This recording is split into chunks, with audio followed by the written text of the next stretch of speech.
Welcome to the WNU Extended Leadership Development Workshop, first time online. I am Patricia Wieland, the head of the World Nuclear University. COVID-19 has changed our lives. In spite of these unusual and tragic times, I'm grateful that we can connect ourselves to support each other and to continue the legacy of the Summer Institute. It's great excitement for me to recognize most names in the registration list. Thank you so much, ex-fellows, leaders, faculty, mentors for connecting today. More importantly, I'm amazed that we can offer equal opportunities for participation. You are all in the front row, although some just had breakfast and others are preparing the dinner. Leadership and innovations remain powerful pillars for sustainable electricity supply and the use of technologies to save lives, especially in pandemics like this. I'm so proud of nuclear that we can offer so many solutions. International cooperation is a driver to both, as it brings a diversity of thoughts and perspectives, the understanding of different needs and skills development. WNU facilitates these connections. We are delighted to bring to you today the insights from international leaders on nuclear energy, business, international collaboration, and jobs. In part 2, we will present the new platform for the Networks for Nuclear Innovations. CONNECT is an IAEA platform to enable exchange. It's a resource storage, and it's an expertise finder, just to name few advantages. We are grateful to IAEA for opening this valuable space for WNU. I invite all of you to join, share, and benefit from this application. Finally, we will have a group activity in breakout rooms with a quiz. I hope you will all enjoy the networking session. Now, as you are very much aware of these online meetings, we have the etiquette. And so the panelists will have their video and audio on. And in the last part, in the networking, it's the relaxed part, so we can have the video on. And then, please, anytime, send your questions via chat box. We will be collecting them and preparing them to make it orally. And also, we will prepare them to send to the leaders if we don't have time enough for all the questions. And please note that we are recording this event. So today we have great leaders coming to talk to you. And let's start our panel now. Thank you so much for joining us today. Each speaker will have 7 minutes, and then we have the Q&A session. Please write your question in the chat, but also write to whom you would like to address. It can be more than one person, of course. So to start the panel, I would like to invite my boss, Agneta. She's the president of WNU, and she's director general of the World Nuclear Association. Agneta, the screen is yours.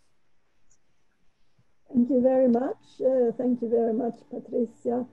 And I really would like to thank you, the World Nuclear University team, Patricia, Sarah, and Alina, for arranging this and being also what I call daredevils. That means that you are taking on things that you haven't done before and trying to do the best of it.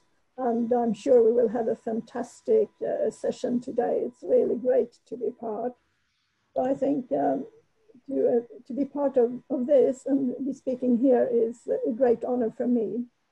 And I wanted to say to all of you around the world, dear colleagues, we are facing uniquely challenging times, and I want to thank you for the crucial work you are doing to keep nuclear power online and in development around the world. I know you are very much engaged, and all of you here are those that are making our future possible as well. We are in the association taking steps to ensure that nuclear will be part of the strategic issues post-pandemic and will fully contribute to the sustainable tomorrow we are all working towards. The current crisis has reinforced the importance of the nuclear reactors providing reliable, affordable, and resilient baseload power for a world in constant flux, and helped strengthen energy security in these uncertain times. Sorry, just looking for something. Governments are responding to the economic crisis with major stimulus packages, and they have several plans for employment and economic recovery, which represents, in fact, a significant opportunity for our industry. And we are calling on governments around the world for the acceleration of the 439 reactors, which are currently planned and proposed to be realized, offering a significant boost to high-quality jobs and drive faster economic recovery. We are taking steps to make this a joint effort in the nuclear sector with lots of different organizations. In these times, the Harmony goal of 1,000 gigawatt of new nuclear capacity before 2050 is more important than ever. And together we will ensure that the power of the atom will be a key part of the future. And I look forward to these sessions. I look forward to your contributions because each one of you are extremely important for this future. So I also wanted to mention that when all this has happened with the pandemic and all the worry and concerns around the world, we have tried to compile the material and information that is important for the nuclear sector. And we have made a special information paper on COVID-19 and what the industry is doing. And also, of course, what the response has been by regulators around the world. And also, we have for the World Nuclear News, we have a special section there, the COVID-19 section as well, with lots of information. We have a supply chain report coming out in September. And there's lots of exciting reading in this supply chain report. But also we are alerting governments and or our members and companies to that they in the supply chain, there are lots of critical components and critical supply. And we have to make sure that it's not drying up the cash flow in these supply chain during this pandemic. So we are also making efforts on that. We are also making a specific jobs report. It's also going to be published, but not in September, but early June. And I will tell you a little bit about that one. So if we first look to what has happened since the pandemic started and when different large organizations are talking about the future. So we have the UN Secretary General. He's calling to build a better future, a better world for more resilient and sustainable future to counter the devastating socioeconomic impacts of the pandemic. And the OECD Secretary General also has called for a global Marshall Plan.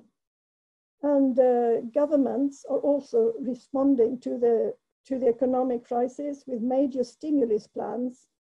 And they do this because they need to have more employment. A lot of people are getting unemployed and they need to have economic recovery. All these investments are, of course, a very significant opportunity for the nuclear industry. And we have put together a lot of information around this and more is coming out. So this is important to be on part of these discussions. But of course, we get really disappointed when the IEA, the International Energy Agency, comes out with their global energy review for 2020, and they sort of have forgotten nuclear. And they say that the demand for electricity from renewables has risen. And what has happened is, of course, that electricity demand has gone down and the share of renewables goes up because they have access to the net. They always are allowed to deliver first.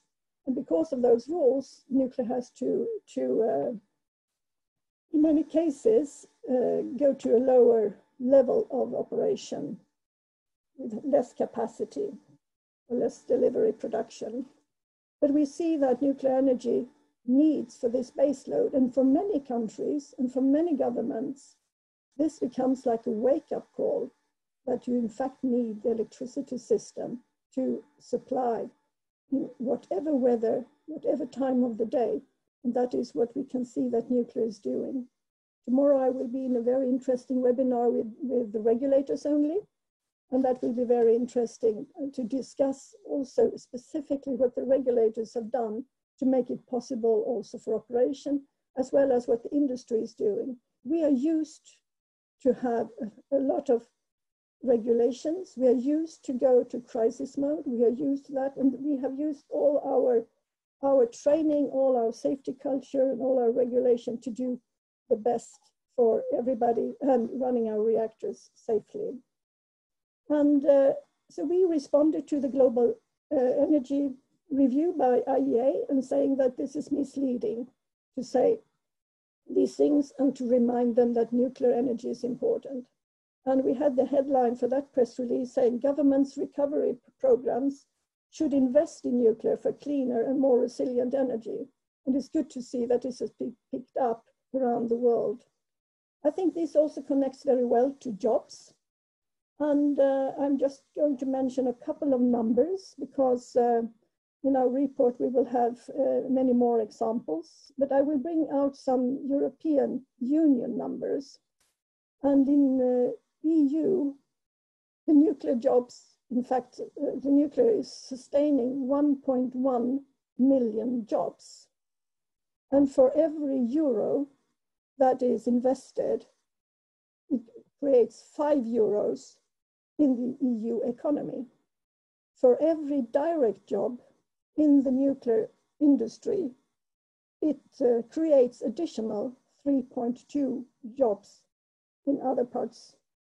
So it is in fact really a multiplier effect. Every job in the nuclear industry has a multiplier effect. And there is all those shovel-ready projects around the world, and we can just start to accelerate them. And in this case, this is exactly where we need all of you. You have to talk about your jobs, why it's good to work in the nuclear sector, what you contribute, what you see as benefits, because it's now time for us to be part of the discussions for the future, because we have to deal with not only the climate, but also the economic recovery and lots of jobs. So thank you very much. Thank you so much, Agneta. Let's put some clouds, some applause. Thank you so much, yes. So now I would like to invite Mary Alice Hayward. She is Deputy Director General, the head of the Management Department at IAEA, and she is also a member of our advisory panel that we meet every year in the beginning of the year. We're always with fantastic insights and recommendations.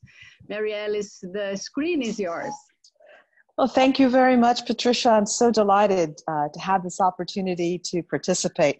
I see so many faces out there, and I'm always intrigued by people's backgrounds. I always think probably less is more, but I want to just state, I will never have a bookshelf behind me, because apparently that seems to be standard for anyone who's doing any kind of Zoom meeting. And where I'm sitting right now, it's just a white wall with a big mirror, and there's no books anywhere nearby. So I guess I'm already bucking the trend. Well, thank you for giving me the screen. As it's truly an honor to participate in this discussion and to see that WNU and its alumni continue to pursue their ambitious agenda during really historic, unusual circumstances. Today, my remarks are going to focus on the IAEA's response to the COVID-19 crisis And I'm going to address sort of two interconnected aspects.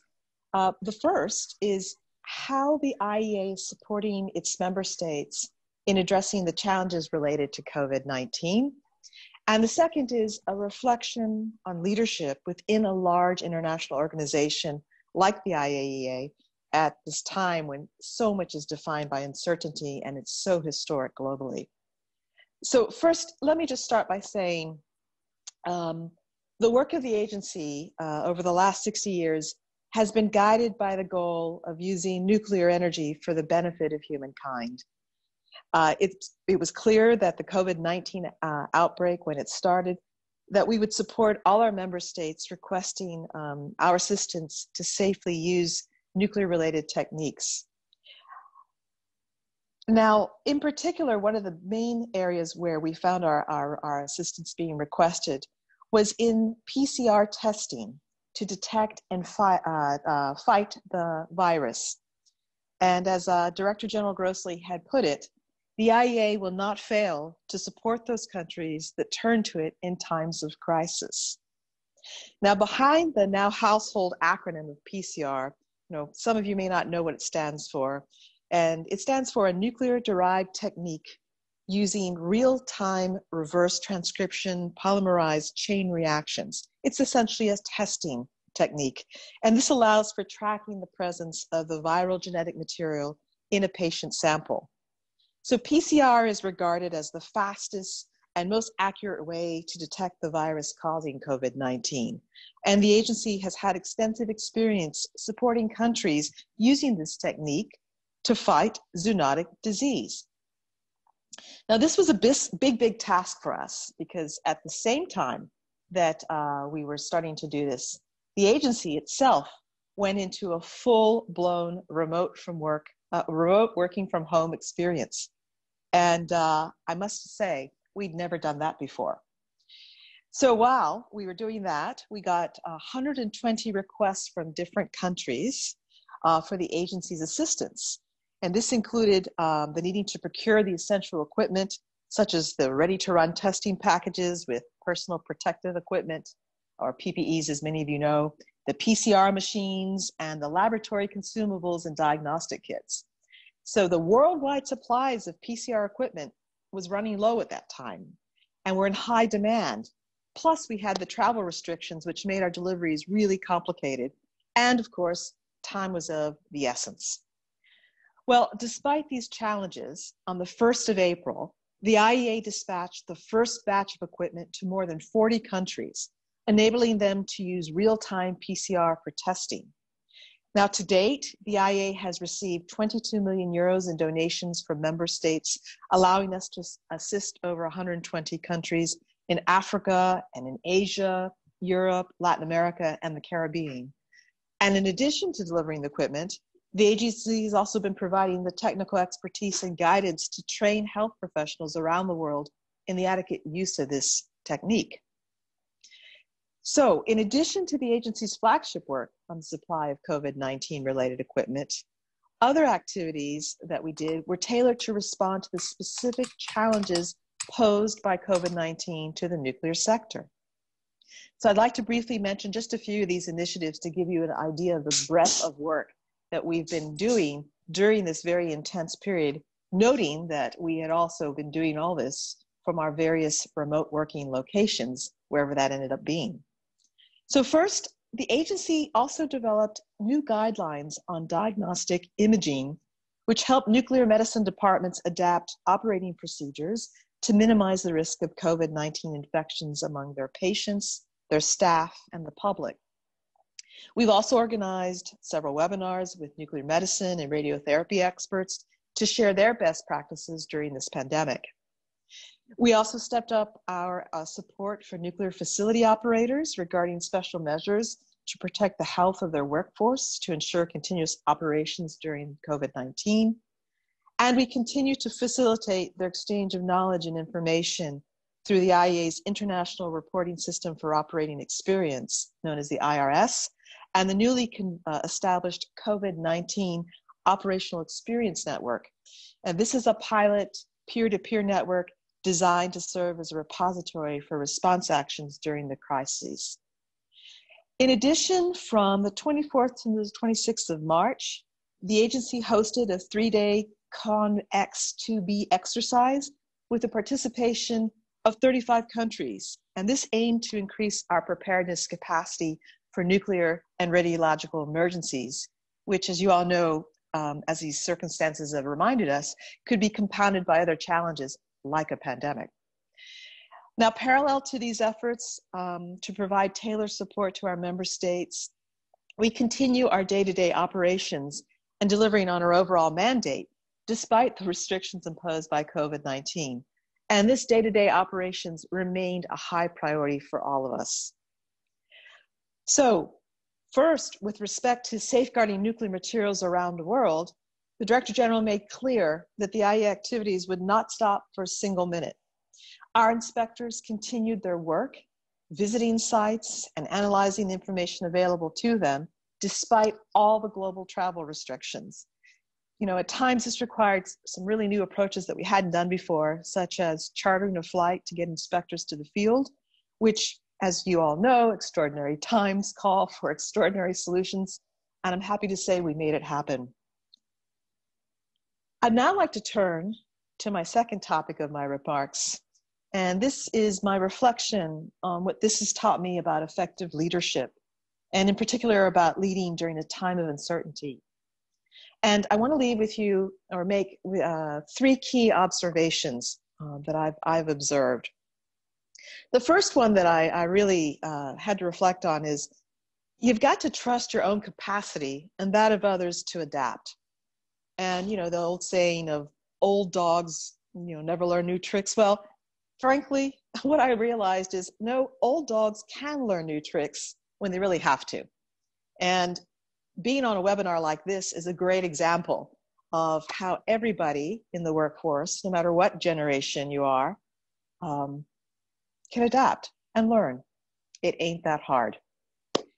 So, you know, as I had said earlier, the agency had little experience with remote working. Frankly, to be honest, we had no experience of remote working.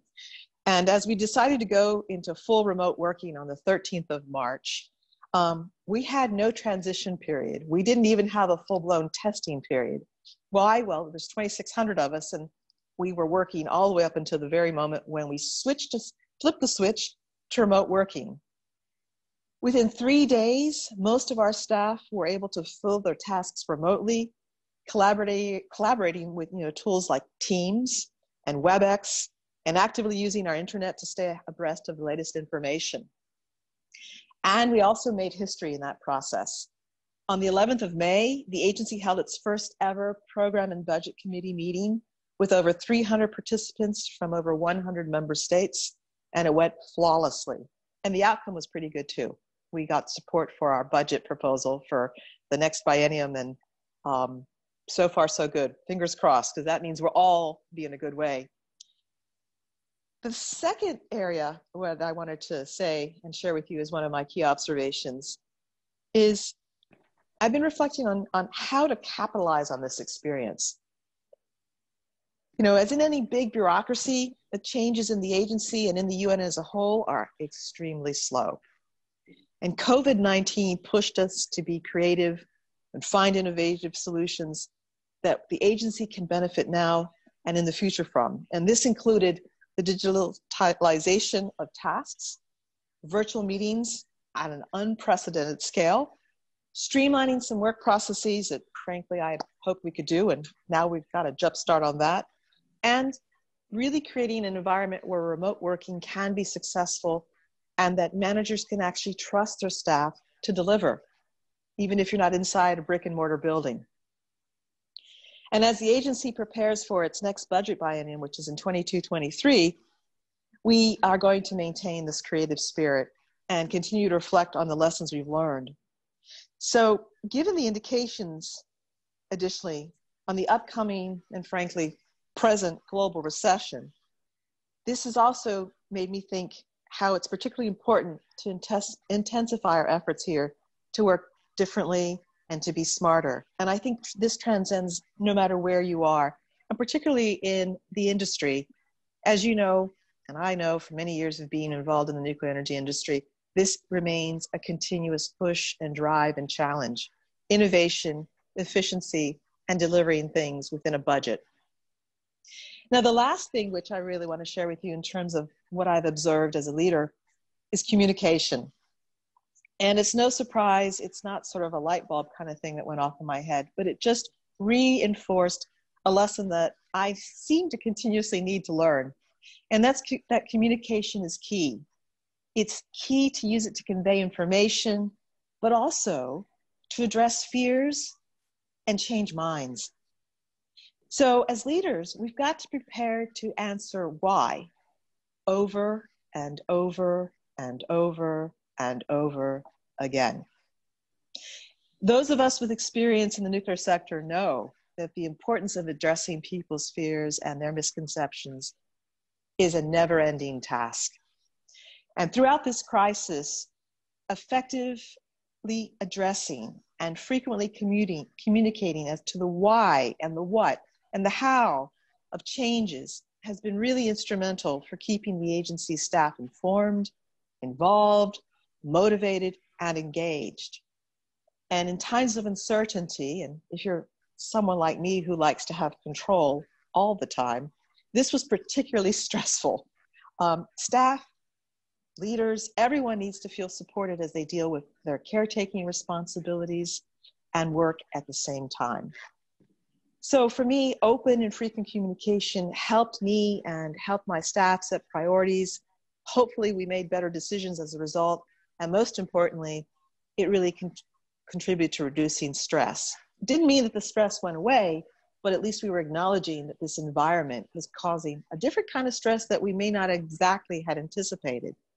So now our staff are coming back slowly this week to the Vienna International Center. We call it coming back, excuse me, to the premises.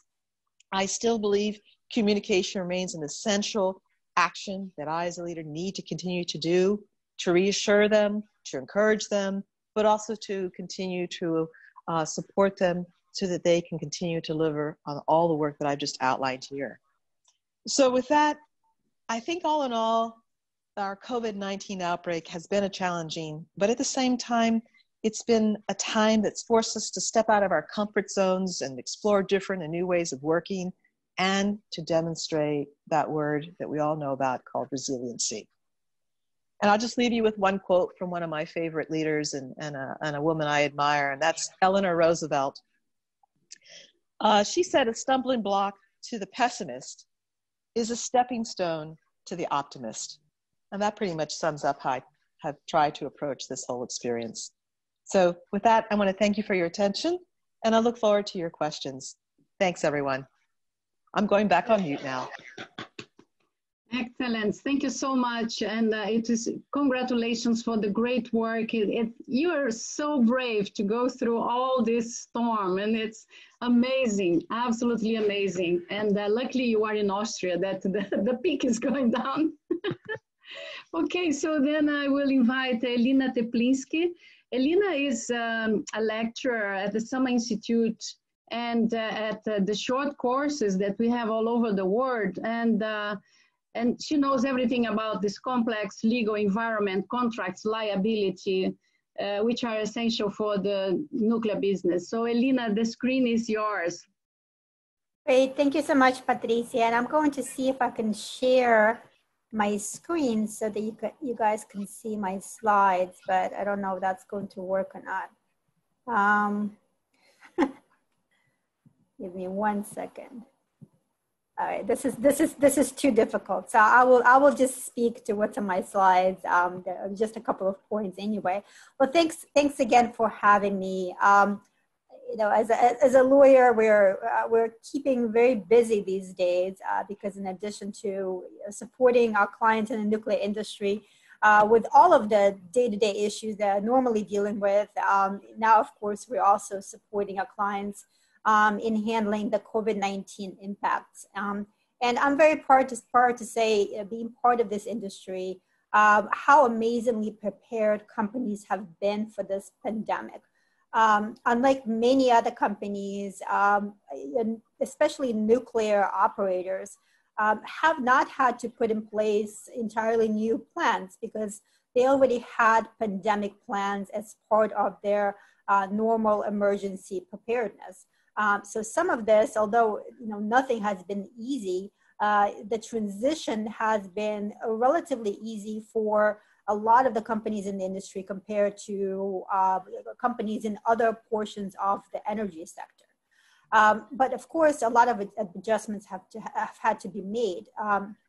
So I'll talk first about the regulatory impacts. Unlike many of us, I'm working from home and I've been able to work from home without any change. I'm used to working remotely. Staff at nuclear power plants, of course, for the most part, cannot work remotely unless you incorporate operations. And our nuclear power plants around the world have continued to provide safe and reliable energy. But they've had to do that while putting in place measures to protect their workers. So as part of that, the industry has had to work very closely with regulators to get some exemptions from certain regulatory requirements while maintaining safety and keeping their workforce healthy and avoiding the spreading of the virus. So some examples are, of course, the key one being work hour limits. So most regulators put a limit on how many hours their employees can work, as well as how the shifts are arranged in order to avoid fatigue. But in order to maintain social distancing, in order to reduce the number of people at the site all at one time, some of the shifts have had to be extended. So operators have had to obtain temporary exemptions to those work hour limits. And in general, in working with the regulators, they've been able to be successful in doing that. Another key requirement is operator license requirements. So there are exams that operators are required to take, both to qualify initially and to maintain their qualification. And these are exams that you cannot do online. You have to actually do them in person. And of course, you don't want to have all of the operators in one room taking these examinations. So the regulators have been amenable to postponing these examinations in order to allow for utilities to maintain their social distancing and safety requirements. Similarly, with medical examinations, there are medical examination requirements for staff, of all different levels, and those have been postponed or have been able to do some of them remotely. So some of the requirements have been relaxed. And physical security is probably the biggest challenge. For example, you have these force-on-force training exercises and inspections with all of the security personnel being in close proximity. And those are required by regulation. So some of these inspections have also been postponed, but you cannot really let your guard down on security. So some of the requirements have to be maintained. For example, the initial training qualification, most regulators have not been able to relax that. What they've relaxed is the follow-on qualifications and the follow-on inspections. So it has not been easy. The industry has had to work hand in hand with regulators. And of course, the regulatory requirements are very different in every country. And the regulators have taken a different stance. So each company has had to work with their regulator in order to put together the best framework to comply with the requirements while maintaining safety. And the regulators themselves, of course, also have pandemic plans and have had to put in place various measures to continue their activities. So the key issue for the regulators is inspection. Many countries have resident inspectors living on site. So those inspectors, for the most part, many jurisdictions, they've been working, but they've been working remotely and they've been monitoring the activities remotely. The site visits have really depended on each country. So in the US, for example, the inspectors are conducting regular site visits. In France, the restrictions have been much more strict. So the inspectors are trying to do as much work remotely. The UK, for example, I think is somewhere in the middle where some site visits are taking place, but perhaps not as many in the US. So everyone is adjusting in the way that they can. And thus far, thankfully, the nuclear power plants have continued to provide clean and reliable power without much interruption. And this is in face of, especially the spring outages. The timing is not the best. So some of the outages have had to be rescheduled, but operations have continued. Now, what about the commercial impacts? The biggest potential impact is on the supply chain. There are all sorts of suppliers for the nuclear industry, from very large companies to very small, equipment, material, services. So some of the supply chain has had to be reevaluated because of COVID-19. And the question, when it comes to contracts, the first question that comes to mind is force majeure.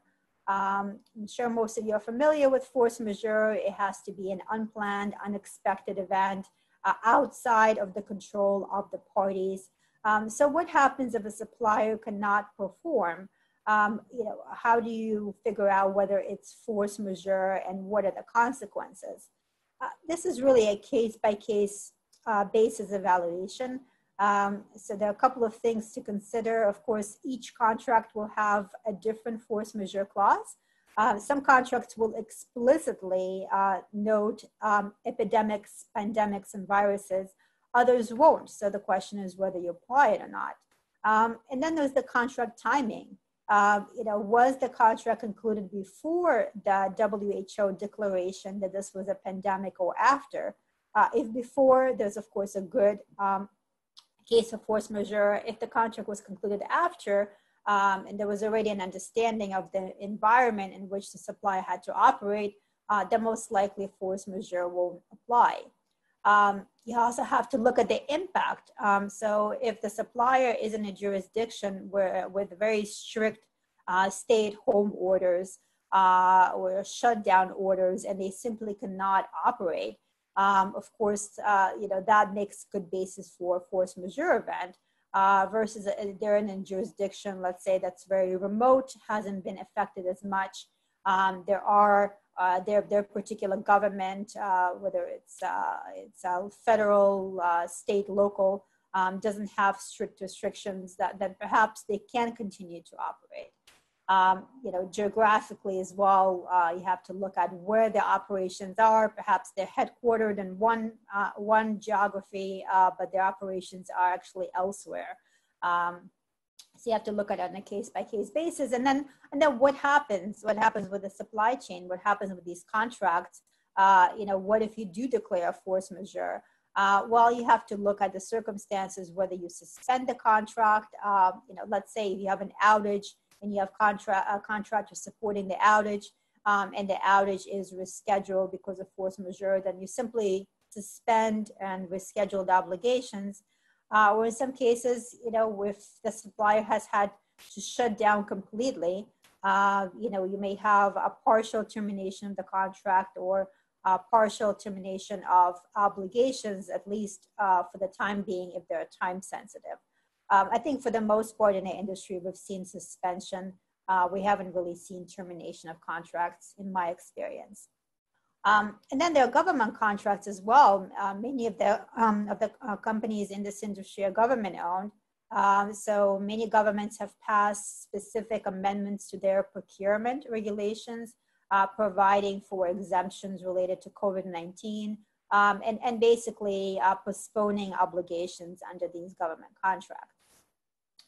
So what happens to the companies that are affected? Either it's the company that is procuring the equipment, materials, or services, or it's the supplier.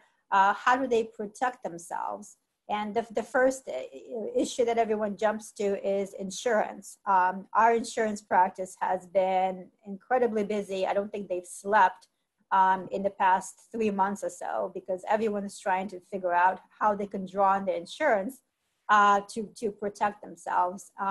And the key issue there is business interruption insurance. Most companies in the industry do have business interruption insurance. The question is, does this insurance apply or not? And when the pandemic first started, the insurance industry generally started making statements well, this is not, this is a virus, this is not actual business interruption because there's no physical loss or damage. That's what business interruption usually applies to. So let's say you have a business and there has been damage due to a flood or a fire or some other interruption that causes physical loss. But as these claims have started, you start actually looking at what business interruption means and what physical loss and damage means. And there are some cases across jurisdictions saying that either actual or threatened virus contamination does mean physical loss or damage because it actually damages the ability of the premises to continue to operate. And they may trigger business interruption coverage. So that is going to be, those are going to be claims that are going to go on for a very long time. And it's going to be an interesting area to watch whether companies are in fact able to take advantage of their business interruption insurance or not. Now looking at liability, we're now, I think across all jurisdictions are going to a period of reopening for businesses that had to be shut down partially, including some of the suppliers for the nuclear industry. As well as relaxing some of the social distancing guidelines. So every company in this and other industries are worried about liability and worried about risk. What happens if they reopen or they relax the current policies and people start getting sick, people start contracting the virus and the virus spread. So it's a challenge, especially for companies that are in different jurisdictions, to try to adapt a company-wide approach because the requirements are different from country to country and from locality to locality. So companies have really had to look at this in a very detailed way to adopt a company-wide approach that at the same time takes into account local requirements. And the key to reducing liability is really understanding the government orders and the government guidelines, as well as seeing what other similarly situated companies in the same industry are doing. So the best way for companies to protect themselves is really to follow very closely the guidelines, because in case of a spread, that creates a reasonable standard. The insurance companies, if it's insured risk or if there's litigation, they will look to see whether the employer acted reasonably under the circumstances. And if the employer followed the government policies and the guidelines, as well as generally the same standards as adopted in industry, then that liability is reduced.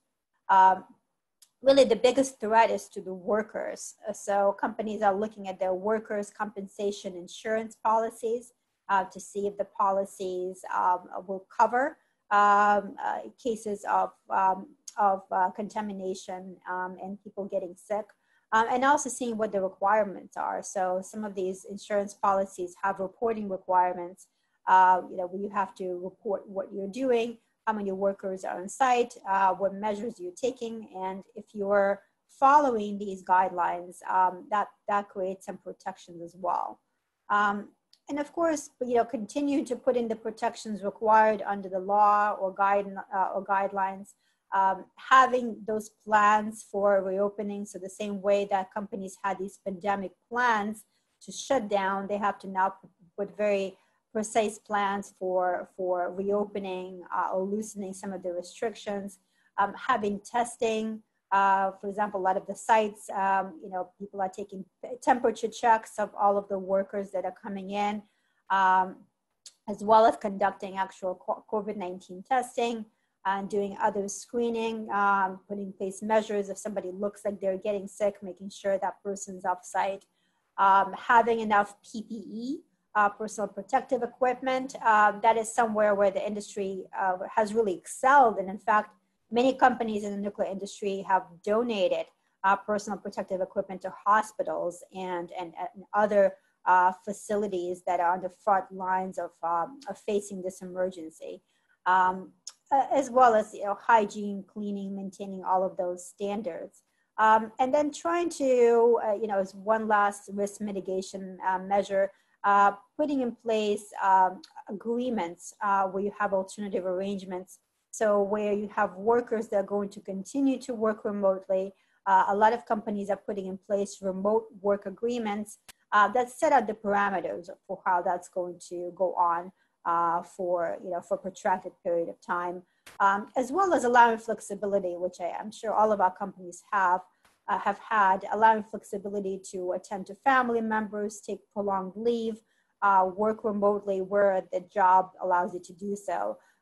So this is not specific to companies in the nuclear industry, but the industry has adapted those measures as well.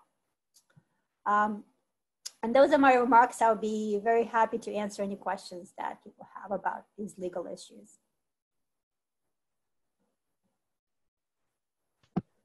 Thank you so much, Elina. That was very nice. We will have some questions coming in.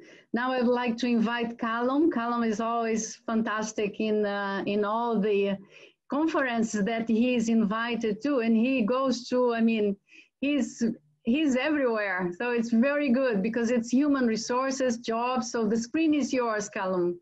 Thank you, Patricia. For the record, I'm not everywhere at the moment. I am in the same situation as all of us, but thank you. So I'm a founder of Thomas Thor. We're a WNA member, a recruitment, executive search and HR consulting company. Our mission is building and sustaining the global nuclear workforce. So I just have a few remarks over the next 7 minutes around jobs and the workforce. So, I mean, first, in terms of context, it's fair to say that the effects on jobs and the workforce have been really uneven across different industries, across different geographies. Some industries have been, really decimated by the COVID-19 crisis. Others have actually thrived, and you can say that nuclear is not in the category of the worst affected industries. However, some projects are on hold, some jobs are at risk. There is increased uncertainty and a feeling of lack of security, especially in some of the supply chain organizations. A lot of governments we see have tried to carry on as normal, keep projects running, keep jobs working. But some supply chain companies are under commercial pressures have meant that some jobs have been cut, but not too badly, I think, compared to some other industries. The main change, really, in terms of context, as Mary-Alice was saying, as we're all seeing, we're all working remotely, apart from those that need to continue working on site, which is really just the essential workers. And it's happened at unprecedented speed, this transition. And the first thing I'd like to note is that individual experience of working remotely or continuing to go to work through this crisis, it really is different by the individual. So where we might have previously grouped people by which country they're in or which organization they're in or which kind of group they're in within an organization, we can't do that anymore because some people have children and are homeschooling, others have good conditions to work at home, others do not. Everyone is having a really different experience, I'm noticing.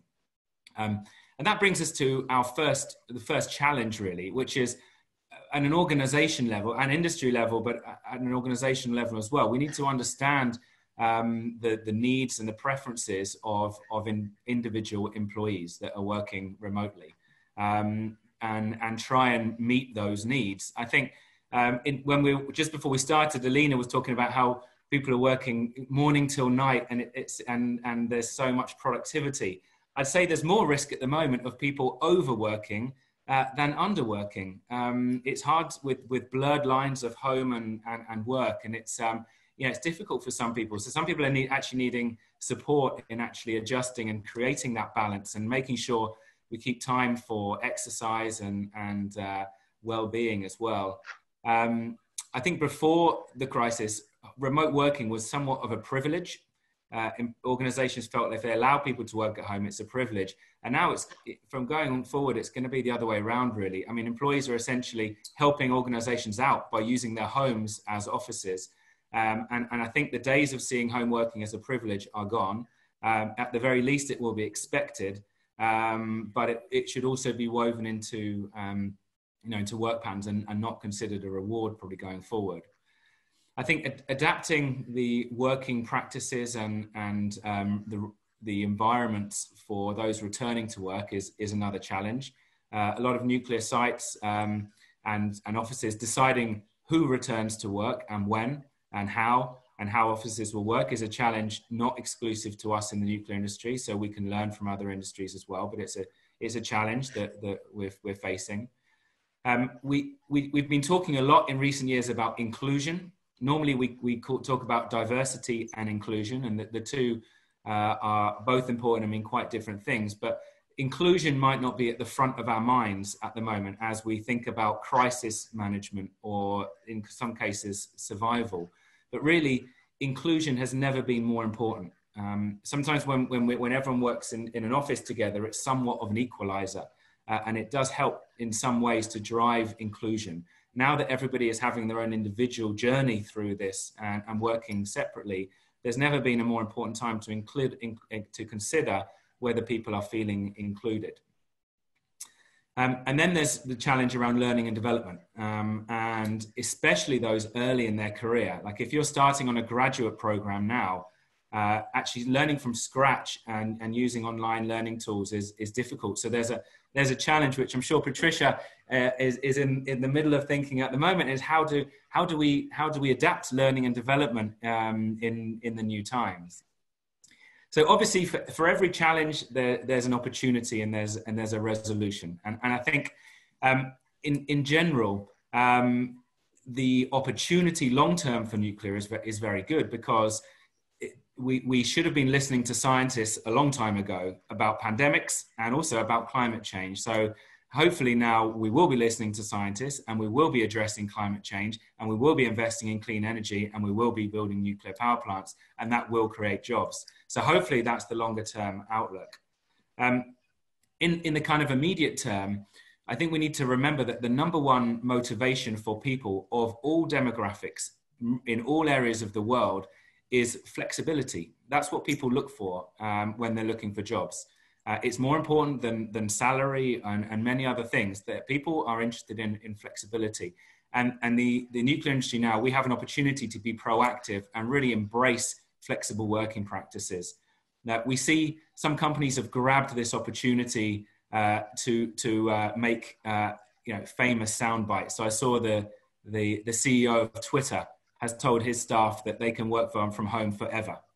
And he grabbed the opportunity to make a headline, I think, but the flexible working practices were a way for us to attract people to the industry before this crisis. But now, in terms of the opportunity to differentiate organizations by allowing flexible working practices and incorporating them, is going to become even more important. But also not just for people working remotely, but also people working on site, to ensure that that they also want flexibility. Flexibility is not just working from home; it's also working hours and working days, etc. The other opportunity I'd like to mention is diversity. So we have a golden opportunity now to attract and recruit a wider diversity of applicants. And nearly all countries and organizations have got targets. I know, listening to Mary Alice, I know the IAEA, I know Director General Grossi has pledged to go 50-50 in gender balance in the next 5 years. There's never been a better opportunity than now. We can use this situation in order to attract more diverse applicants. Then there's an opportunity in inclusion, which I mentioned earlier. So understanding and appreciating individual needs is a real opportunity here. I think that the risk is, if we don't understand and appreciate individual needs and we don't make people feel included, then we're going to drive inequality. And some people have amazing working from home experiences, others do not. sometimes we can't really choose that. So there's an opportunity and almost I can do myself to recognize that people have individual experiences. Okay. Oh, I think I can hear someone else. And it's the it's the responsibility of all leaders, senior leaders, but also managers and team leaders to look out for the inclusion of team members within their team. And my final comment, just coming back to learning and development. I mean, it's again the opportunity to use technology, self-learning, using tools for mentoring. All other types of formal and informal education programs need to adapt to the new way of working and the new structure of organizations, and they need to adapt quickly. So there's an opportunity. From the computer, but I think I am in with the iPad. Oh, I'm sorry with that. Christophe, could you mute yourself? Just 1 second. It seems that now it's working, but could you mute yourself and also the image? We'll come back to you very soon. Okay. So that I was just finishing actually. So I'm done. So overall, I think the opportunity for the industry is very positive long term. We really need to recognize that everyone's having individual experience through this. We need to capture the opportunity for diversity and inclusion in our industry, and use this as an accelerator to attract more people to the industry for our mission, which is creating a clean energy future. So thank you, Patricia. That's amazing. Thank you so much. And actually, we have now several questions. And if I could stay with you, Callum, there is one thing that is very interesting, the future of jobs. That is a very famous report from World Economic Forum. They issue it every second year, I think. So they said that the main perceived barrier for decision-making is the lack of understanding of the disruptive changes ahead. So now we had a very big disruption. And what they say is that great leaders are forged in crisis. So I'd like you to comment that the nuclear area is doing very well, isn't it? We're having more and more examples of how we are doing, how the others would see and get the examples of nuclear that we are offering. Yeah. I think, I think the nuclear industry adapted well because there's already a very strong culture of looking after the workforce and safety, and that has translated into, there's very good procedures. Emergency preparedness procedures work just as well for getting the workforce to be remote as they do for any other kind of emergency. And so just the general attention to procedures and quality in the industry has helped. And I think organizations, I know, like the IAEA, that transitioned to everyone working from home very quickly. I know other organizations in other industries that really struggled with that because they didn't really have the kind of the project management capability and the ability to do it. So, and I think one of the leadership skills for the future is being able to cope with ambiguity and uncertainty. And I think that the days of 5 or 10 year business plans are long gone. And we now need to build organizations with, I mean, these are not really my words. This is what I read, is that we now to build organizations with leaders who can lead in the short and the medium term with strong plans and good direction. But then the longer term plan, you rely on the culture and the values and the purpose of the organization, and you accept that you don't know what's going to happen in the longer term future. And if there's a high trust culture within an organization or an industry, which there absolutely is with nuclear, and a culture of cooperation, then that's very easy. If there is not a culture of trust and cooperation, it makes it very difficult, I think. So, I think industries can learn from nuclear in those ways. That's very good. Hope that we can do this advertisement of ourselves, because we are really great people, super capable, and we show that in the crisis. We have here one question to Mary Alice.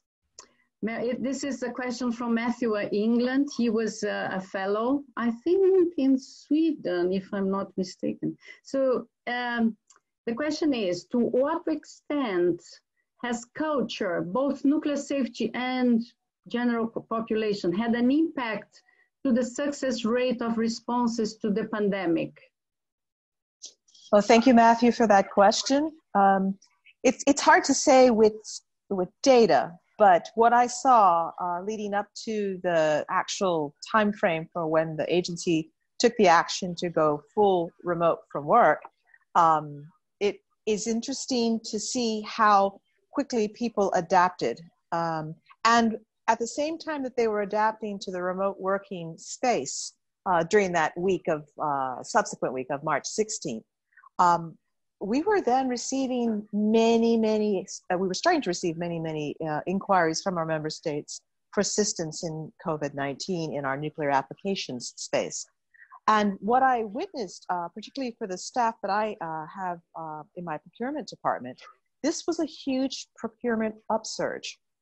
And the staff themselves, from both in our nuclear applications department and our technical cooperation department, all have come from a various variety of backgrounds. But the overall culture within the agency, reinforced, of course, by strong leadership from the Director General and the DDSG, or the Deputy Directors General, was to deliver. And you often see in our nuclear industry, in particular, how we thrive in a crisis. But we have to understand, and I saw this very much exemplified at the IAEA, we have a culture of procedures, standard and operating procedures, self-assessment, lessons learned, root cause analyses. All of these things had already been fed into the agency's culture in terms of delivery, responsiveness, and action. We're also fortuitous in that we had already started to think about what kinds of priorities we would focus on during this remote working. And when we went into remote working, we didn't have any idea whether it would be a 1 or a 2 week or 1 month, 2 month kind of period. That really wasn't in our minds. So at the risk of saying just from superficial observation, I never experienced or saw any of the staff in any way feel unable to deliver in terms of what needed to be done. In fact, it was quite invigorating. And as I think Callum mentioned, the boundary between work and home was very blurred. Part of it, I think also because of this pandemic, people were locked in their homes, in their apartments, in this very confined space. You had the demands and distractions of home responsibilities competing with the demands and distractions of work, delivering on something that's very real time, in fact, and also being encouraged by the senior management to continue to deliver on the mandate of the agency. So I think the safety culture runs strong in the agency. I think that especially for those who come to the agency from the nuclear industry in particular, the safety culture is particularly well established. And then the overall mindset of a very mission-focused population from the general aspect really contributed to what I think is very high delivery, high performance execution throughout this period of remote work, which is gradually starting to wind down now, starting this week in Vienna. Thank you. Yeah, definitely we are learning a lot. We have several questions, but the time is really short and we need to go to our second part. But I will send to you via email. So we have questions to Agneta, from Danny Prianto. We have questions from Barak Guler to Elina Teplinsky. And then I'll send to you the questions by email. The questions actually, they are in the chat, but we need to move on. So I would really like to thank you so much for participating, for sharing your screen with us here today. And really, I hope to see you soon in any other opportunity. Yeah, thank you so much. Thank you.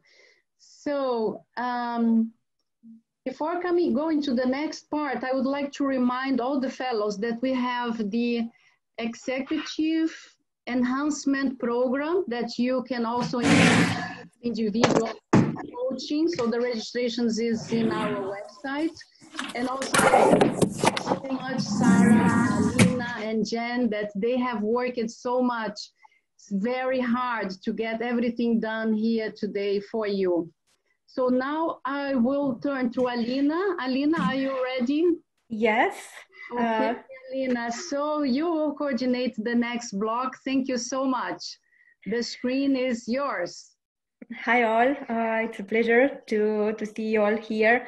And we move now to the second part where we have our invited leader, Mr. Christophe Xerri, who since 2015 is the director of the Division of Nuclear Fuel Cycle and Waste Technology in the IAEA Department of Nuclear Energy. Before his appointment in the IAEA, he served as Counselor for Nuclear Affairs at the French Embassy in Tokyo. In this position, he gained in-depth knowledge of the challenges and progress made in the defueling and the commissioning of the Fukushima Daiichi power plant, and also related research and international cooperation. He was also president of Mitsubishi Nuclear Fuel, where he has involved in handling the consequences of the earthquake and tsunami of March 2011. And now I welcome Christophe with his presentation. Thank you very much. And the good news, Alina, is that I think I managed to get fully connected again. So I should be able to fully share my screen. Sure. If not, I'm here to assist. Yes. So do you see my screen or? Not yet. No, I need to do that first. Share. We will see you. And after seeing you through my screen, we should. So do you see the screen now? Perfect. Yes. Okay. So I will try to be not too long because I know that with a webinar it's always more complicated to give a perspective on the 21st century. We're talking about innovation and the long-term vision in addition to management of the crisis. So I will not come to the IAEA. I think you know now well what it is, what we are doing, and all different means of doing things with our space, international conferences, and so on. If we look at what the 21st century may look like in terms of trends and challenges for us. So the first thing is that nuclear energy worldwide is well as operating, 441 nuclear reactors at the last count operating in 30 countries. 10% of global electricity production, so it's not a lot, but it's still something significant. You can see the regional distribution on that side. And 53 more reactors under construction. So we are far from the end of nuclear energy, and around 30 new countries planning or developing nuclear power. So all of them will not necessarily build something in the coming 5 years or 10 years, but it shows that there is a strong interest. And for those of you who are in well-developed countries where nuclear energy is sometimes questioned, you should not forget that in other type of countries, getting nuclear is part of high-rich high-tech development. So in some countries, there is excitement about going to nuclear energy locally. What I didn't mention is, of course, if we look at the overall picture, the need of electricity is only increasing. Just think about electronic vehicles or your smartphone and computer. So the challenge of producing energy with limiting the impact on the planet is even more important as electricity share will increase. So obviously, we have plenty of very good big reactors, and I do expect that a part of the market will remain for big reactors. So it's not a matter of SMRs against existing fleet. It's not a matter of tomorrow will be so much better than today. I think what we have today is good, and we have to be proud of the technologies that we are building and operating currently, and this will not fade out. We will still have a lot of big light water reactors built in the coming 10, 20, 30, 40, 50 years. Now, small modular reactors are something that was discussed for a long time, and one of my veterans colleagues when I was your age he was my age, and he was reminding us that basically nuclear energy started with small reactors of 200 megawatts or 400 megawatts. So it's nothing completely new, except that now we are looking at SMR with a different eye. And we think that because the market of nuclear energy is possibly expanding, it will go beyond the need of big reactors, and small reactors may have more role to play. So they hopefully will be economic, and you have a better affordability. Again, coming back, not necessarily to compare to France, but to compare to countries where importing coal or oil or gas may be more expensive, or if you have in a remote territory. So affordability has to be compared to where you are. Modularization, which leads into shorter construction time and a much more spaced financing. Plenty of possible uses, including for your desalination or for your hydrogen production, smaller footprint, and replacement of aging fossil-fired plants as one of the options in terms of reduced CO2 productions. And because they are smaller, they are better suited for integration with renewables. So the big reactors will always be a base load, even though they can also adjust. And the small reactors, because they are smaller, could also be sold from the beginning for integration with the variable renewables. So today we are not talking about concepts.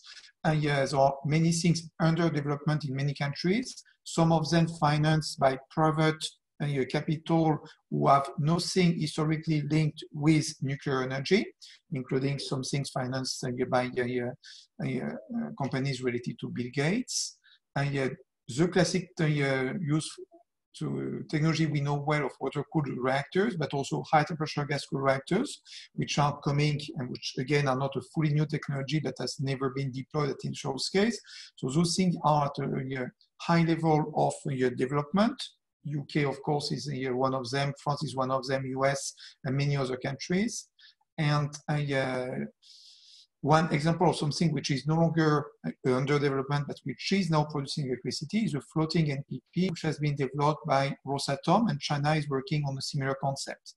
So when we're talking about SMR, you still need someone to be ready to invest and start it, but it's something which has a much more reality today than 20 years ago or even 10 years ago, and which is a good complement in the range of nuclear technologies available for any country. Something we should not forget, because we are often focused on the reactors, is that if you have no fuel cycle, no waste management, and no decommissioning, you will have no reactors. So it's important that as part of the future, we keep also a good understanding of what is before, after, and around the reactor. So fuel cycle starting with uranium mining, spent fuel management and recycling, waste management, whether for operational waste or at the end for decommissioning, and obviously decommissioning at the end, research reactors which are supporting knowledge and development of new fuels, development of new reactors. And in all these sectors, including decommissioning, as you can see here, innovation is everywhere. So not that what we did in the past was bad, but nuclear energy is as good as others to take into account the new technology. So here you see a kind of drone. We are doing virtual reality. You may have read about additive technology, and some components now for the fuel and for the core are manufactured by this additive manufacturing technology. So innovation is everywhere in everything we do. Now, again, if we take the long-term view, just to give some images, we may keep nuclear as usual with what is maintained, and fuel cycle options are implemented as of today, a little bit of recycling, and so on. We have another scenarios. You will see I'm in 2150, because in nuclear terms, 2050 is tomorrow. So the idea is to think and to project ourselves in what could be more than 100 years. And also remember, the nuclear power plant, which is built today, will operate 80 years. So basically, we are already very close to that. So nuclear as usual, nuclear has got nuclear angel. It will bring a lot of things for security of energy security, for climate change, for CO2, and then we can expect to have much more nuclear powers than we see today, and much more multi-recycling, because it will be a good use of the uranium resources, which is mined, so we can do much more with multi-recycling. Big reactors, small reactors, all that harmoniously integrated in smart grids or other grids which are coming, and with renewables. And we can be in the scenario 3, nuclear has been, whatever the reason is, people don't like nuclear, or we thought fusion is becoming so effective in 50 years that it is seen as a better technology than fission, or solar power makes a breakthrough and solves all problems, who knows? Or we found unexpected reserves of gas and oil for the coming 300 years, and everybody's happy with that. So we may have a phase out of nuclear energy, and we still need to have final disposal solutions. And one of the things we need to be careful is that if nuclear energy is decreasing, we still need to keep the momentum to manage the last liabilities, spent fuel and decommissioning. And that's a challenge that Germany at the moment is kind of facing. So for all those reasons, whether we are nuclear as usual, nuclear angel, or nuclear has been, it is important that the industry be ready and that your generation be ready, hopefully for a nuclear angel type of scenario. But even if we are not on nuclear angel type of scenarios, to be the one who are doing good to manage what remains from the past. Innovation is not always high-tech.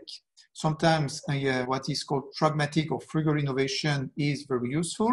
We are developing and rolling out a kind of using an ISO container with, as you can see, things which are well designed by kind of basics, in order to dismantle radioactive sources that will be used in hospitals or in many of other industrial applications. So they have to be taken care seriously. You have some of them basically in every and any country in the planet. And so it has to be something that everyone can do. So we are also working on this pragmatic innovation so that we can give a solution to all countries in the world to safely and securely and sustainably manage their DSRS. And there is nothing less in this type of innovation than in high-tech innovation. What is important in innovation is to bring a solution. It's not the way you do it, it's to bring a solution. So pragmatic innovation is in this respect as useful and as valuable as high-tech things. Things we, of course, will see more of it is the full cycle, not only of the fuel cycle, but of the life cycle of the facilities, including decommissioning, much more recycling of those materials. And also, when you decommission some things, there will be a next use. So the next use could be another nuclear power plant, but it could be also plenty of other things. And that's something we have to keep in mind. Again, decommissioning is not the end of a story, it's the start of another story. And going with that, recycling and circular economy. So usually we are used to recycling, and I took this example from a non-nuclear world. 40% of the world's copper is today supplied by recycling, stainless steel material and so on. But recycling is not only what I do, circular economy is not only what I do with recycling. That was where it started, but circular economy concept now is much more than that. It's design out waste and pollution. That's coming from the Ellen MacArthur Foundation, which is active in circular economy, and which is not specifically nuclear type of things, but it means that this type of things, from the design on how to avoid waste to production, distribution, consumption, reuse, and recycling, that's all part of the circular economy. And that's something also that nuclear energy has not started to wait for circular economy concept to be fashionable to work on it, something which is part of what we are doing from the very beginning. And yeah, every one of you who have entered the control zone in a nuclear facility knows don't bring anything that can become contaminated, so avoid and design out waste and pollution. So that is also something which is becoming much more mainstream in the society today, and for which nuclear has a lot of good things to apply and to promote. And obviously, when we are talking about the future, we are talking about people. That's extremely important, attracting and remaining talents. And whatever the type of position we have and the type of where we are on the cycle, we have to be proud of what we do. I mean, decommissioning is wastebuster and is putting things back to a green state. So a lot of things to be proud of and using challenges and new innovation. So wherever you are in the nuclear community, whether you are on safety, on the design, on the operation, on the decommissioning, you are doing a very valuable work. And you should be proud of it. You're part of the circular economy and you are part of Sustainable Development Goals, climate action, responsible consumption production, and there are many more that I could mention. Going to innovation and decommissioning and remediation, I think you are all aware already that the agency has launched a crowdsourcing challenge, inviting professionals under age 35. So most of you were listening today, to come up with ideas, technical, non-technical, novel applications, prototype techniques in this field. So please send your application. I don't remember exactly the deadline, but I think you still have some weeks to apply. And the winners will be sponsored to present their project at the General Conference, which is a very big meeting of the agency where all member states are coming, engineers, diplomats, political people, and that will take place on 21st to 25. So I cannot guarantee that you will have 2,000 people in front of you, but you will have for the winners a very interesting group of people from all around the world listening to your innovations.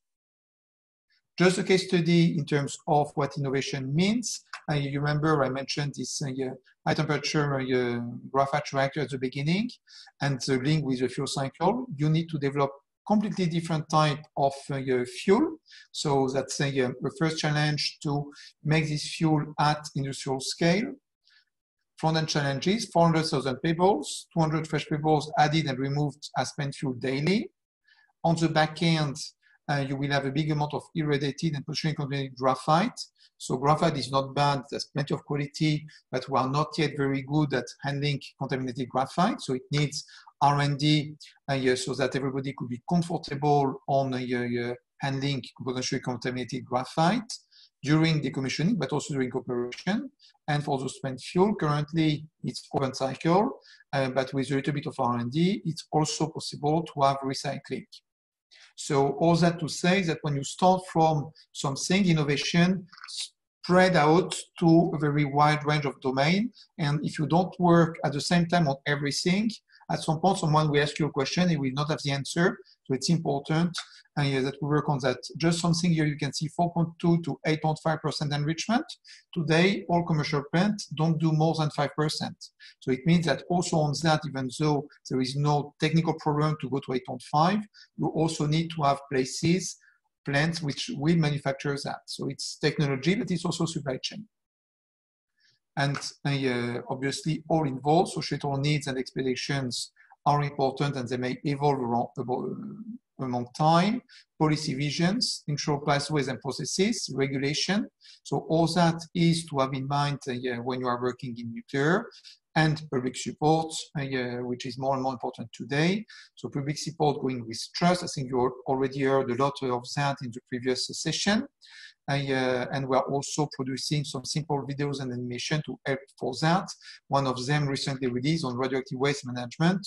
So when we get a slide, I think you can click on the link, but you can also find that on the website of the agency. That being said, yes, that was a part on innovation and the fact that there are many things to do, from current operation in a smart way to design and to looking at the who think overall. And the more we are talking to each other to share ideas and share practices, the more efficient we will be in our job every day. Which is why the agency has launched already a bit more than 10 years ago the Connect platform with peer networks and resource hubs. part of what was behind that is, of course, networks, but we also developed e-learning, database, and wiki. So we are basically developing a range of e-tools which we help increase reach out. It's difficult for many people to come to Vienna for training, doing it with e-learning, sorry for the missing R. And you can do it at your pace. And we saw that during the COVID-19, much more people had a little bit of time to spend on e-learning. So we had a high increase in e-learning. Wiki is a very good way to share information. So that basically our vision, not things which are only in your organization or in your zone, but which are really worldwide. And that's the ambitions of Connect, the same similar ambition that the alumni network of the WNU Summer Institute in a way. So with that, we want to mainstream e-tools. So we have an ambitious drive to strengthen networks and make available to them more tools to do what they want to do together and improve with always core members. And within core members, we can have closed space when you are working on a specific topic, and your professional members and the public. And then depending on where you are, all that are those different concentric circles you can have through Connect and through a professional network. And we are building on addition to that database, e-learning, and wiki. And we want to have things which are for members only. So some webinars are limited to members, live streaming, advanced review of documents that we are producing. Contribution to those documents will be also for members only. In the wiki, normal articles will be for everybody, but access to case studies will be only for members. So if you are a member of one of those networks, including your NNI network, you will have access to things which are for members only because you are valued professional members. Spend Your Management Network is just one example of what is available with hub resources, easy to become a member if you are not yet a member, some e-learning course, and so on. So please visit. Once you're a member of one network, you can be an observer in all the other ones, and you can access most of the other resources. So feel free to really do it. I mean, e-learnings are available for anyone, even if you are not a member, but being a member gives you more insight on what we are doing. So membership is growing in numbers. Membership is growing in number of networks also. We started with around those one in the middle here, and now you can see that we have more on nuclear knowledge management, disuse radioactive sources. This one is on the URF on underground repositories, research reactor information hub, and more are coming. And welcome to your network. You will be the first network hosted on the agency platform, and which is not an agency-driven network. And we are very, very happy of this development. We're very happy that thanks to that, you will have easier access to all those networks, but also that all usual members will benefit from your dynamism and innovation to challenge and drive them up. So please join the networks. Connect is for you. And I think at the end of my talk, stay safe and healthy at home for the time being until we can hug again each other in some months. Thank you very much. And I stay tuned for any question later on. Thank you. Thank you so much, Christophe. So now I need to unshare. Yeah. Stop share. Yes. Yes. Unfortunately, we ran out of time and we don't have time for additional questions here, but we will collect all your questions that you have for Christophe, and we will send you the answer at a later time. Maybe just one thing, because you had a very attractive question, which is advice for your leadership. And I told you I've got an answer. So right. we'll be very brief on that. I mean, there is plenty of things you can give on leadership, but when I take the current crisis, one of the things I want to say is when you are a leader, people are expecting you to take decision and to show the way. And even though you don't know, sometimes it's better to take a decision even if it's not the best decision, than take no decision. And so one just advice I want to say today here is you don't wait sometimes too long when you're in a leadership position.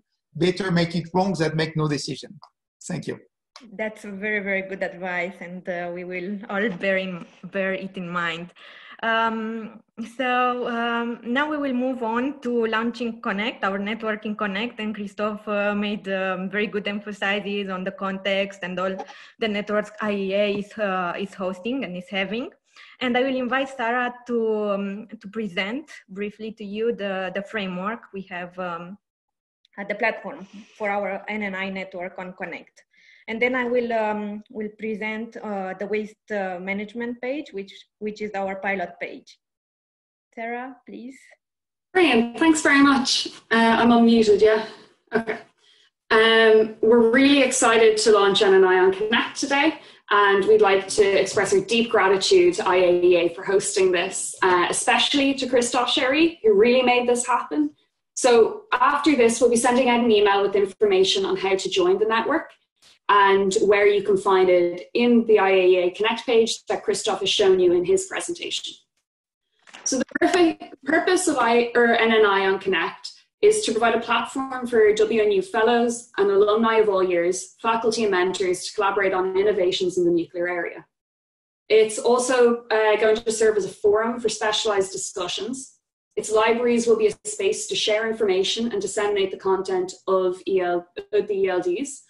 And it will be a space where fellows of future Summer Institutes will collaborate on NNI projects, which will enable those projects to be continued beyond the Summer Institute and to be collaborated on with alumni for all years. Another key function of the site is the ability to search for collaboration partners who are also part of the network. And finally, it'll be an easy way to stay up to date with WNU events and activities.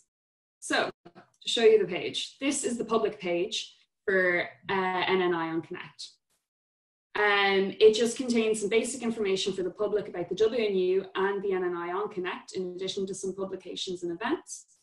So for you to join, you click on Not a Member Yet, and it brings you to a page telling you that you need to create a Nucleus account to join and request access to NNI. We'll be sending out an email with information on doing this, so don't worry too much about the details here. In the access form, all the questions will relate to the members database that I'll also be showing you today. Once you've been accepted, you'll be able to click into the members area. From here, you can access the 3 primary functions of the platform, as well as see NNI announcements. So this will be things like new topics. I'm going to go through these in reverse order. So other events will bring you to the programs page of the WNU website. Members will show you the database of members and help put you in contact with potential collaboration partners. And then topics has the discussion forums and the libraries. So clicking into members, you can see we have 4 people signed up so far because today is the launch and we haven't yet sent out the information. You can search for different items and you can also filter through them. So, sorry, one second. Being able to search for specific competencies for innovation and people with experience in the specific area you're interested in is instrumental in finding new collaboration partners. You can also include a LinkedIn handle if you want to include more in-depth information about your background. You can search for the specific competencies or the area very easily. And you can also search using the search bar. So if you want to find someone, say, who was involved in 2018, you just type it in, and then anyone who has that will come up. You can include your email address if you would like that to be visible to the other members. Everything on this page is only visible to other members, not to the public. However, we ask that any collaboration on projects takes place on this platform, and that's to make full use of the network and the expertise that's involved in it, and also the functionalities of NNI on Connect, which has been specifically designed for collaboration projects. So now to show you those, my internet's a little bit slow. We'll go back here. So this is the topics page. Currently, we have 7 topics listed, each represented by an icon. One of the topics has been filled out and is coordinated by Elina. For the other topics, we're looking for coordinators who will fill these pages out, and currently they're under construction. If you can think of any other topics, we'd like to hear about them. This page also has a general forum. And each topic has its own dedicated forum and library. The forum terms of use are very short. You can access them just by clicking on it, and they'll show you how to make proper use of it. Ooh, we'll go back. So clicking into the page Elina coordinates as an example, you can see it already has a lot of information in it. It has a specific discussion forum that anyone can add into by clicking new discussion and starting a new thread. If you want to follow a thread that's already in existence, so for example, news, you can click alert me, and then you can set up specific alerts for that thread, and it'll help you stay engaged with the network. You can also reply to threads, and anyone can do this. And when you post a question, when you post a thread, you can mark it as a question, and then you can search for unanswered questions in the discussion forum. Then there's a resource library. This also has a terms of use, which we'd encourage you to read beforehand. It's very short and contains a lot of information. The coordinator of the page makes the folders, and they organize this library. However, anyone else can upload. Not just anyone can delete. You have to email the coordinator to do that. In order to upload, you just click the upload button, choose a file. I made one earlier. Click OK, and then fill out the form, or fill out the related form. Information on how to title your document is in the terms of use, and you pick a category for it. Any topic that you click on here, it'll appear in the library on those pages. So now I'm going to hand over to Alina, who will be talking specifically about this waste page. Cool. Thank you very much.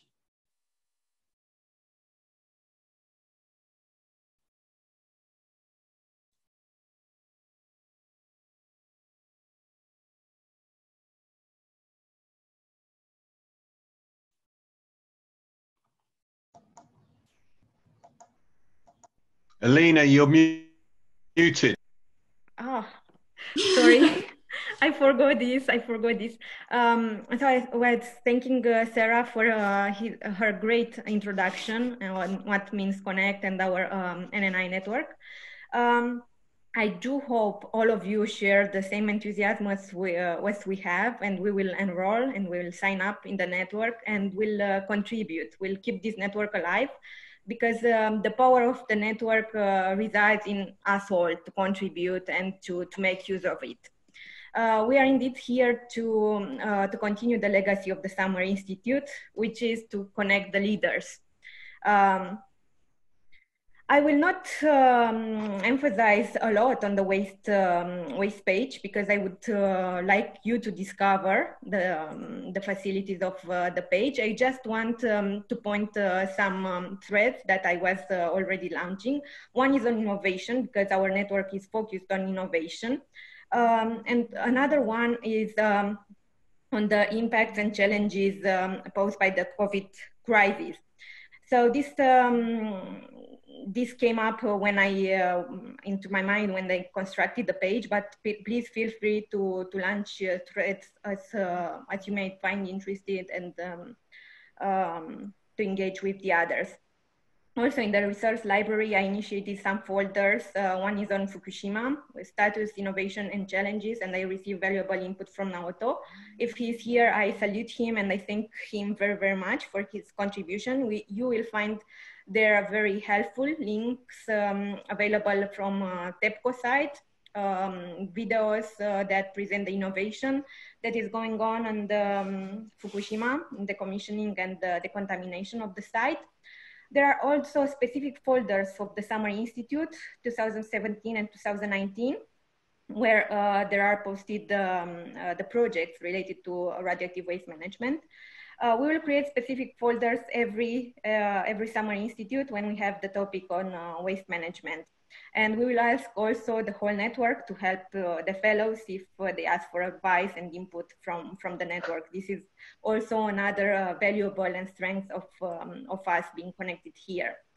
New announcement, another section of the page is where I put also some resources that Christophe presented already very, very well. I invite you to have a look. There are very helpful resources for people working in waste management and decommissioning. Also, I put here the link on the IAEA challenge on decommissioning and environmental remediation. I will distribute later on Christophe's presentation for you to have the useful links incorporated there. And also here are all IAEA related networks related to radioactive waste management, spent fuel management, and decommissioning.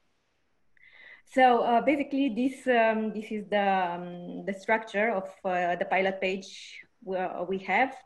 And before I end this session, I would like to make some highlights why it's helpful for you to join this network. So first of all, we can join forces here and create something valuable together. Can be a project, can be an advice from some of the fellows to the others, some particular topic or an issue you encounter in your work. The original idea for us to work on the implementation of our Networking Connect was to continue the projects initiated during the Summer Institute, which were the Network for Nuclear Innovation. The NNI concept was introduced in 2015 in the Summer Institute and was previously called Forum Issue Group. So the network can also give possibility for the alumni to contribute to the future NNI projects. This is one strength. Another one is the focus, as I said, the focus on innovation, and that it can be a very good framework for us to discuss and gather all innovation taking place in our nuclear community, and especially the back end of the fuel cycle. We all need to show outside of the nuclear industry that we do have innovation and solutions for back end. Then another point I want to make is that through becoming a member of our network in Connect, you will get more familiar with the other IAEA resources. And I can say there are plenty, and they are very, very valuable. Christophe just mentioned a few. There are a lot of e-learning material, e-tools. There is a wiki on the commissioning, so but you have to request membership to be part of the other networks based on your interest. Also, last but not least, IAEA can get access to our network of experts and find appropriate experts for particular projects, consultancy meetings, technical meetings, and also you can find experts for your projects, for your workshop. So I think these are the main values that this network brings to you. And yes, once again, I would like to invite you to join this network and be here for the whole community. And now, before we go into the networking part, because time is running very fast, I would like to ask you if you can write in forum what else you would like to see in Connect, in our NNI Connect network. What other topic? So we will run this about 2 minutes, and then we can move on to our networking part. Okay.